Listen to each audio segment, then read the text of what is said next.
Hi you guys, welcome to another video. My name is Nayiri if you're new here. I'm a psychiatry resident doctor in LA and I share what my life is like, and we're gonna do a sit down chat Q&A video today.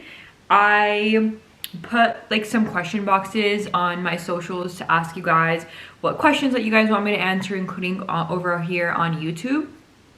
So I have a list of questions that we're going to go through that I will answer for you guys. This is going to include random stuff, but also things about me so that you can also get to know me.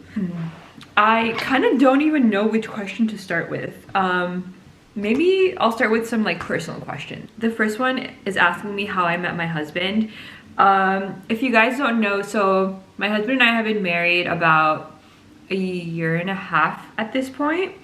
But we've been together for 13 years. That being said, we met when I was 13 years old, he was 14 years old.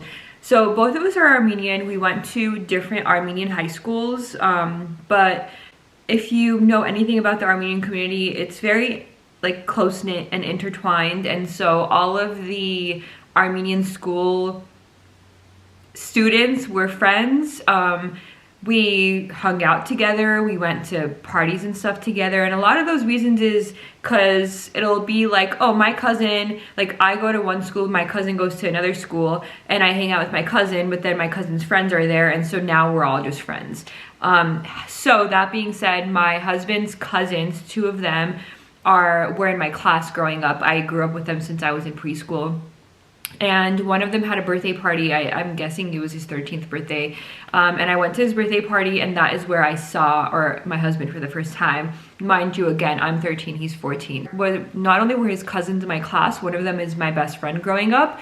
And that day that I went to the birthday, she was gonna give me a ride home. So I went to the cousin's house with him and with the cousins and me. And we hung out and we played Guitar Hero. And I remember he like played Guitar Hero and he was singing, and it was a fun day. I kind of vaguely remember it, but it's kind of crazy because I typically don't remember things, but I remember that day. After that, he added me on MySpace. We became MySpace friends for somehow, I don't really remember, and this is definitely aging me. MySpace is no longer a thing, but when I was younger, it was MySpace, AOL, AIM, all of those things. We became MySpace friends, and I don't know if you guys remember MySpace, but there was a time where you would like post things and people can comment on your posts, but there were different things where you could post like 10 questions you didn't know about me, and like you would fill out the questions and post it, and like people would comment.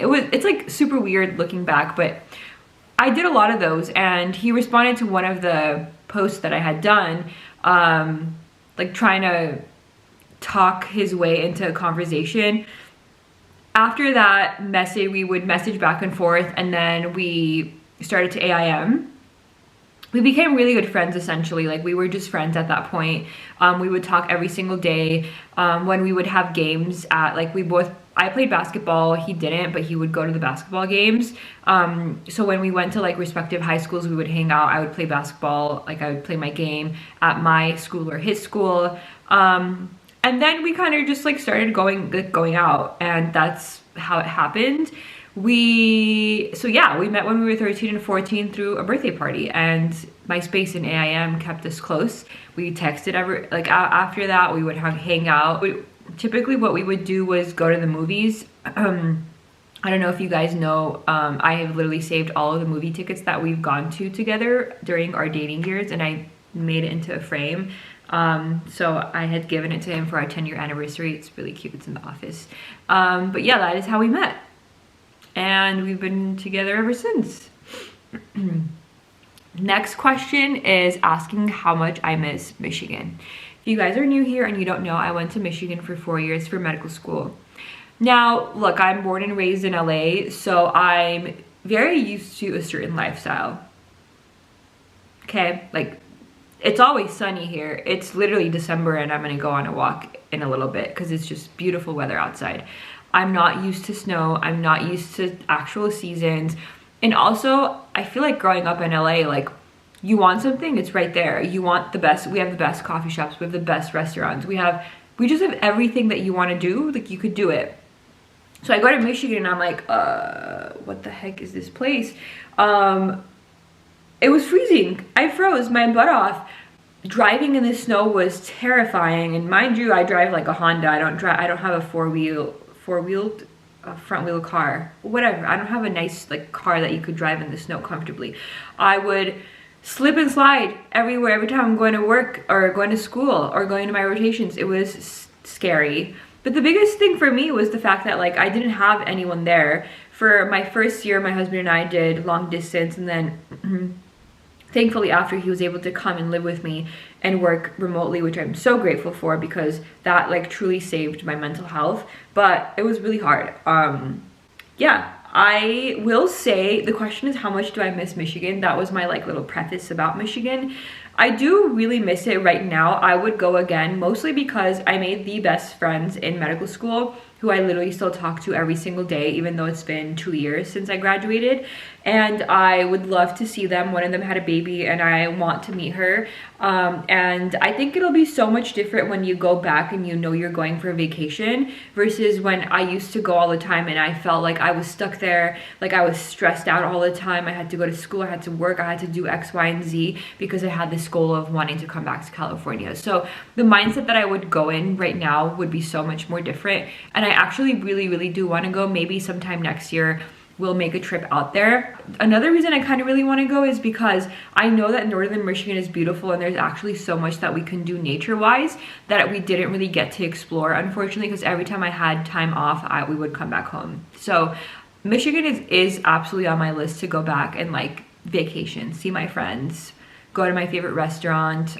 There was this restaurant there called Sylvan Table. It was a farm-to-table restaurant and it was so good, so good. We like did all of our Valentine's Day dinner, anniversary dinner, all of it there whenever we were still in Michigan. So yeah, I miss Michigan, but I think it was a great chapter in my life. I'm so grateful that I got to explore and really have that experience. But I'm also just even more happy that I get to like come back home and be in LA. The next question is about my skincare routine. If you guys have been following me for a long time, you will know that I used to struggle with, well, okay, let's start again.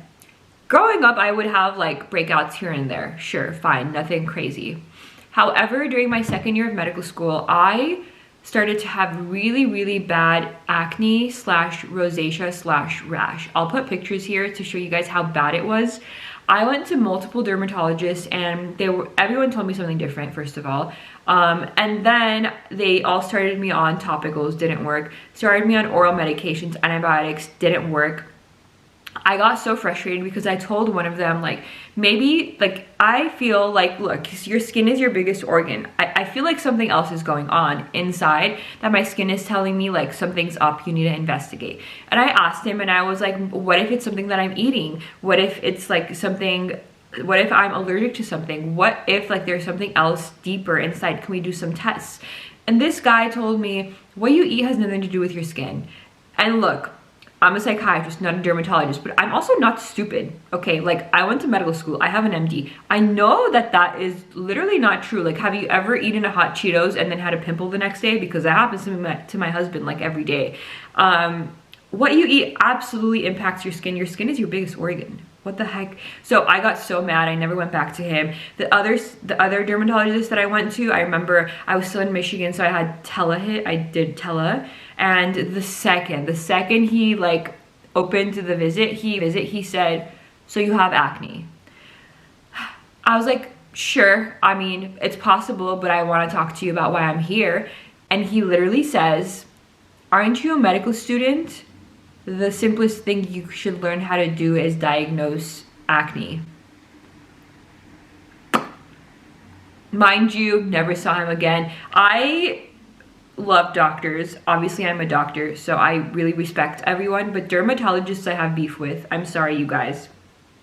I have beef with them because multiple that I went to treated me this way, and it really bothered me that their treatment was to give me antibiotics. And I was like, that's gonna screw up my gut more, and how is it gonna help my skin? So I promise there's a reason why I'm giving you guys all of this backstory before I answer this question. So mind you, fast forward, it's been 6 months, a year, it's been 2 years, my skin's not getting better. So I go to another dermatologist. At this point, it's gotten really bad. I've tried everything. I've tried topicals, I've tried orals, spironolactone, antibiotics, whatever you could think of, nothing's helping. And this guy was like, okay, you should, oh, before this, one of the dermatologists, one of the PAs told me it possibly it could have something to do with the IUD you have. I had the Marina IUD in. I had it for years, so I really didn't think that it would do anything, and also because they would always say that it's local, so it shouldn't technically have a systemic effect. So I like kind of thought about it. I was like, maybe. And then I went to another dermatologist here in LA, and they told me the same thing, that it could possibly be my IUD. However, they recommend that I start on Accutane. So I was like, okay, look, if you guys, multiple people think it's my IUD, let me take it out. Because what's the point of keeping in the thing that's possibly causing my acne and then also taking Accutane on top? It's like, it doesn't really make sense. It's like you're trying to fix the plumb. It's like you're trying to, like, it's like the sink is overflowing and you're taking all the water away, but you're not like plugging the broken part of the plumbing. So I was like, okay, I'm gonna take out my IUD. I took it out. I waited a month. Nothing really changed in my skin. I don't know if I should have waited longer, but at that point I was like really over it. It had really impacted a lot of aspects of my life and obviously my self-esteem. So I started Accutane. So the reason I gave you all that backstory is the reason my skin looks this good is because I was on Accutane for 6 months. I've been off of it for about 5 months at this point. At least 5 months. Maybe 5 to 6 months. Wait, no, more. I think I've been off of it for about 6 months at least. And my skin looks amazing. I've never been happier. It is definitely one of the best things that I have done.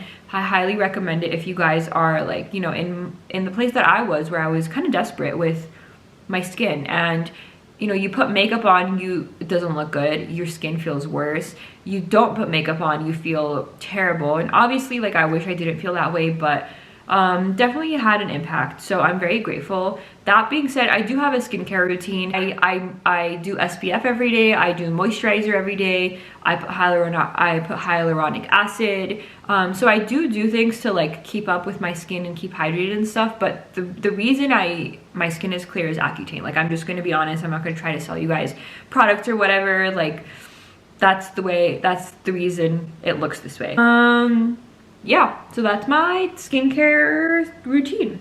Next, I'm gonna answer some questions kind of related to residency, medicine, things like that. So the first one is how I decided to become a psychiatrist. So when I was in med school, when I was pre-med, I didn't really know what I wanted to do. I always thought I would be an emergency medicine doctor because I had a lot of experience being a scribe in the ED. However, when I started to do my rotations, I realized the only rotation I was actually excited about to go to was psychiatry. I really love the patient population. I really love that it's not surface level. We really get to know, and I know this is cheesy and everyone says this, but like, you actually can't help your patients if you don't know the nitty-gritty details about them. And I love that because everyone is so different. Like, schizophrenia in one person looks very different than schizophrenia in another person. And so I really like the unique aspect of it. The field is ever growing. There is so much research that is going into it. New pharmaceuticals, new non-pharmaceutical treatments like ECT and TMS and ketamine and psychedelics. Like, there is so much research going into it. And I feel like now that we are more respecting, appreciating, and understanding the importance of mental health, the importance of psychiatrists is skyrocketing. Another really good thing that I love about it is you really could make your career whatever you want it to. You can work inpatient, outpatient, tele, work with the Department of Mental Health. You can work in schools. You can just do whatever. You could do street psychiatry. You really have the opportunity to make your life whatever you want it to be. And I really like that flexibility because while I don't really know what I want my future to look like, I don't think I'm the kind of person who wants to do clinic from 9 to 5 every day. I know a lot of other specialties like internal medicine, family medicine, pediatrics is like clinic 9 to 5, just back-to-back appointments. I do feel like I would very quickly burn out from that, and I know they do too, but that's just, you know, it really played into the question that I asked myself. And I'm definitely not a OR kind of person. I do love operating. I had a lot of fun during my plastic surgery rotation. I thought it was really exciting. However, my life outside of the hospital and outside of my career is really important to me. And with psychiatry, you do get a lot of really good work-life balance. So because of all of those reasons, I decided to pursue psychiatry. Another really big thing that was a part of my life growing up is I grew up Armenian, like I mentioned. I grew up in an Armenian school, Armenian community, and there's still a lot of mental health stigma. And I thought it was super important for people in my community to become those doctors, to become the psychiatrists, become the therapists, so that we can start destigmatizing in our community. And I feel like it's been working. It started with my parents, and they kind of are now spreading it to their friends. And it's just like little by little, you start to spread the awareness, you know, that like your mental health matters. And I know that a lot of other ethnicities also can relate, because I've had so many other people say the same thing to me. It's like they grew up where mental health was not a thing. You don't talk about your feelings. You don't, you know, if you're depressed, you get over it, those kinds of things. And it really impacted how they grew up and also what career they chose. So that is a really big passion of mine. So that's why I decided to be a psychiatrist. I love it. No regrets. A kind of follow-up question to that is, what would be my dream position / role once I finish residency? Do I think I'll work in a hospital or maybe outpatient setting? This is a hard question because I literally change my mind every day. Some days, I think there's pros and cons to both. The pro to outpatient is your patients are coming to you on a voluntary basis, and so you really are able to make that partnership and really make them responsible for their wellness just as responsible as you are, because they are choosing to come to these outpatient appointments, right? They're not on a hold or anything like that. No one's bringing them. The con is dealing with insurance companies. I've already had experience doing that, and it quite literally is a nightmare. It makes me want to pull my hair out. And I never want to deal with that. However, if you want to do outpatient private practice and not want to deal with insurance, that means you're going to charge your own fee and not take insurance. And I am still struggling with that concept, because I went into this field not to only help people who have the money to pay for, you know, outpatient appointments. And so I still don't know. I feel like that would be a really big deterrence for me from outpatient. And so far, I think it is.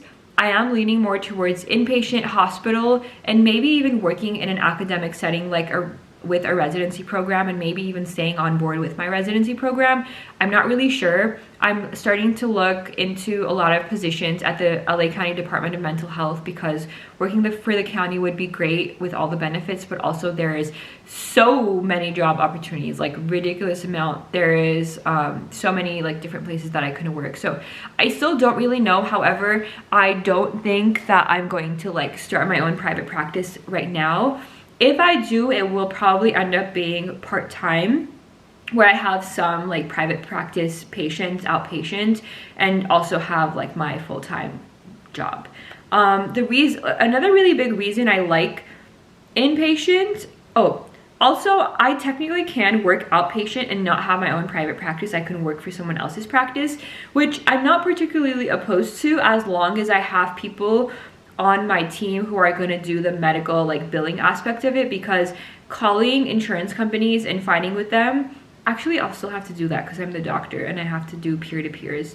Yeah, it's a nightmare. I really hate it. A really good pro about inpatient hospital is like, you don't have to deal with that stuff. You literally just go to the hospital and you see your patients, and the hospital does the billing. So I really like that aspect of it. Another really thing that I consider is that I love PTO, paid time off.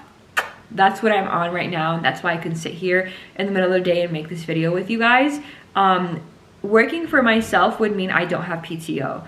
And my parents, I love them, but they have their own business. And growing up, even still now, they work 7 days a week. And I would see that, and I would always tell myself, I don't want to be this person. I really want to have a good work-life balance. I want to be able to take paid time off, and like, it's literally paid time off. I don't have to worry about it, you know? Hold on, there's FedEx. I want to work for somewhere where I can have PTO, because I I want to have a life as well, you know?